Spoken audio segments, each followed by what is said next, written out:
ಈಗ ನಮ್ಮ ಪರಿಸರದಲ್ಲಿ ಈಗ 1,000 ಇನ್ನೂ ಹೆಚ್ಚಿನ ಮರಗಳು ನಮ್ಮ ಜಮೀನಲ್ಲಿ ಇದೆ.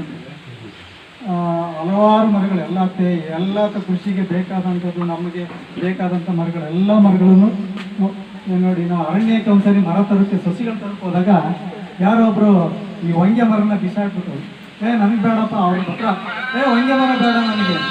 ನಾನು ಹೊಂಗೆ ಮರ 50 ಗಿಡನ ತಗೊಬಂದು ನಮ್ಮ ಜಮೀನಲ್ಲಿ ಹಾಕೊಂಡ್ವಿ.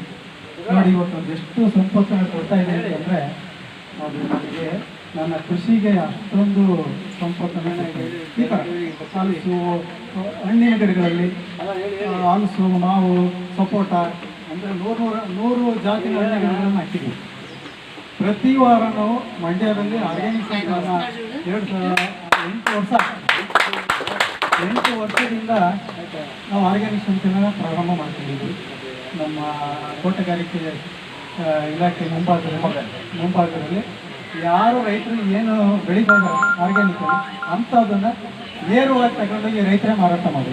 ಈಗ ಒಂದು ಕೆಜಿ ಮಾವಿನ ಹಣ್ಣನ್ನು 120 ರೂಪಾಯಿ ನಾನು ನಿನ್ನೆ ತಾನೇ ಮಾರಾಟ ಮಾಡ್ತಾ ಬಂದಿದ್ದೀನಿ. ಸಪೋಟ ಹಣ್ಣು 80 ರೂಪಾಯಿ ಮಾರಾಟ ಮಾಡ್ತೀವಿ. ಹೀಗೆ ಮಾರ್ಕೆಟಲ್ಲಿ 8 ರೂಪಾಯಿ ನಾವು ತಗೊಂಡು ಹೋಗಿದ್ರೆ ಅದನ್ನು ಹೇಳಿ. ಅಲ್ಲ, ಈಗ ಪಪ್ಪಾಯಿ ಇವತ್ತು 5ರಿಂದ 6 ರೂಪಾಯಿ ಆಯಿತು. ನಮ್ಮ ರೈತರು, ನಮ್ಮ ಶಂಕರಣ್ಣವ್ರು ಹೇಳ್ತಾ ಇದ್ರು 6 ರೂಪಾಯಿ ಕೇಳ್ತಾ ಇದ್ರು ಅಂತ. ನಾನು 30 ರೂಪಾಯಿ ಮಾರಾಟ ಮಾಡ್ತಾಯಿದ್ವಿ. ಒಂದು ಫಿಕ್ಸೆಡ್ ರೈತರು ಇಲ್ಲಿ ಅಲ್ಲಿಗೆ ಆ ಜಾಗಕ್ಕೆ ನಮ್ಮ ರೈತರು ಬಿಟ್ಟು ನಮ್ಮ ರೈತರು ಯಾವ ಆರ್ಗ್ಯಾನಿಕ್ ಏನು ಕೆಮಿಕಲ್ ಇಲ್ಲದೇ ಮಾಡ್ತಾರೆ ಆ ರೈತರು ಮಾತ್ರ ಬರೋಕ್ಕೆ ಸಾಧ್ಯ ಆಗುತ್ತೆ. ಈ ಥರ ಬೆಳೆದು ನೇರವಾಗಿ ನಾವೇ ಮಾರಾಟ ಮಾಡ್ಕೊಂಡು ಪ್ರತಿ ಪ್ರತಿ ದಿವಸ ಬರ್ತದೆ ನಮಗೆ. ಅಲ್ಲ, ದೊಡ್ಡ ಪ್ರಮಾಣದಲ್ಲಿ ನಾವು ಯೋಚನೆ ಮಾಡೋದು ಬೇಡ. ನಮ್ಮ ಜೀವನ ಕಟ್ಕೊಳ್ಳಿಕ್ಕೆ ನಮಗೆ ಬೇಕಾದಂಥ ಆಹಾರಗಳನ್ನು ಹೇಳ್ತಾರೆ. ನಮ್ಮ ಕೃಷ್ಣಪ್ಪರು ಹೇಳ್ತಾ ಇದ್ರು, ಪ್ರತಿ ದಿವಸ ಹಣ್ಣು ಸಿಗಬೇಕು, ನಮ್ಮ ಮಕ್ಕಳುಗಳು ಬರಬೇಕು ತೋಟಕ್ಕೆ ಅಂತ. ಅಲ್ಲ, ನಮ್ಮ ಮಕ್ಕಳು ಇಬ್ಬರನ್ನು ಅಗ್ರಿಕಲ್ಚರ್ ಸ್ಟೂಡೆಂಟ್, ಅವರು ನಮ್ಮ ಇದರಲ್ಲಿ ಎಜುಕೇಷನಲ್ಲಿ MSc ಮಾಡ್ಕೊಂಡಿದ್ದು. ಅದಕ್ಕೆ ಕೃಷಿಗೆ ಬರಲೇಬೇಕು ಅಂತೇಳಿ ಆ ಸಬ್ಜೆಕ್ಟಲ್ಲಿ ಇದ್ದಾರೆ. ಕೃಷಿ ಮಾಡಲಿಕ್ಕೆ ಮುಗಿಸ್ಕೊಂಡು ನಾನು ಬರ್ತಾ ಇದ್ದೀನಪ್ಪ, ನಾನು ಕೃಷಿನೇ ಮಾಡ್ತೀನಿ, ಬೇರೆ ನಾನು ಇನ್ನೇನು ಮಾಡಲ್ಲ ಅಂತ ಹೇಳ್ತಾ ಇದ್ದೇನೆ.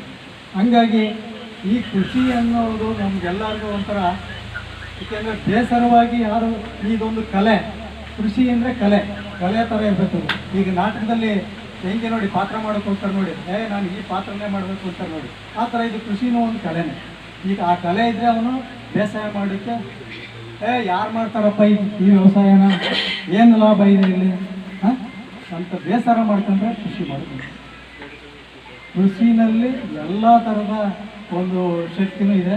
ಅದನ್ನು ನಾವು ಬಳಸ್ಕೋ ರೀತಿ ಇದೆಯಲ್ಲ, ಅದು ಒಳ್ಳೆಯ, ಅದಕ್ಕೆ ನಾವು ತುಂಬ, ಯಾಕೆಂದರೆ ಈ ಭೂಮಿ ತಾಯಿ ಎಲ್ಲನೂ ಕೊಟ್ಟಿದೆ ನನಗಂತೂ ಸಂತುಷ್ಟವಾಗಿದ್ದೀನಿ. ನನ್ನ ಕೃಷಿಯನ್ನು ಪ್ರತಿಯೊಂದು ಯಾವುದು ಬೇಸರ ಅಂತ ನಾವು ಹೇಳ್ತಾರಲ್ಲ, ನಮ್ಮ ಇಡೀ ಕುಟುಂಬದಲ್ಲಿ ಎಲ್ಲರೂ ನಮ್ಮ ಕೃಷಿ ಕುಟುಂಬದಿಂದ ಬಂದಿರುವಂಥ ನಮ್ಮ ಕುಟುಂಬ. ಹಾಗಾಗಿ ನಮ್ಮ ಮೇಡಮ್ ಅವರು ಯಾಕಂದ್ರೆ ಭೇಟಿ ಕೊಟ್ಟಿದ್ದಾರೆ. ಹಾಗಾಗಿ